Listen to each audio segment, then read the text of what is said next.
बारंबार राज्य में गोमाता प्रति आक्रमण होउथिबा बेले पुणी एक अभावनीय घटना कटक सहर में देखा मिली। गत किछि मास मध्य कटक सहर में दुईटी नंदी वृषभ को किछि दुर्वृत्त नृशंस भाव में हाणिथिबार देखा मिली। फल नंदी वृषभ को उद्धार करा जाई गोसेवा आश्रम में रखा जाइछि। गत 3 मास मध्य लगातार एभली हृदय विदारक दृश्य दृष्टिगोचर हेउछि, जहाकु नहीं स्थानीय बासिंदा मनरे असंतोष प्रकाश पाई। तेणु यह घटना को निंदा करी कटक पूर्वांचल शाखा हिंदू सेना पक्षरु स्थानीय CRRI थाना रे एतला दिया जाइछि। एही संवेदनशील घटना को गुरुतर सह नहीं संपृक्त दोषी को चिन्हट करी तुरंत कार्यानुष्ठान ग्रहण करिबा पई दाबी होइछि।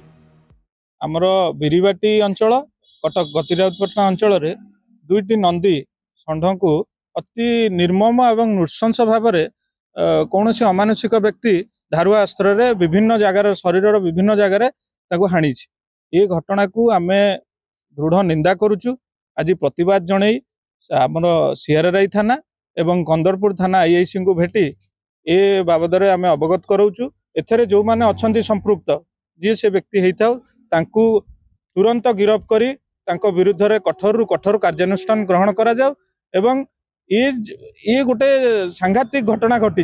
ये घटना जमती अंचल रे आगामी दिन में न घटे से प्रति पुलिस प्रशासन को आम अनुरोध करिचु, आपण अवगत करे। कटक विश्वजित नायक रिपोर्ट, धरित्री लाइव।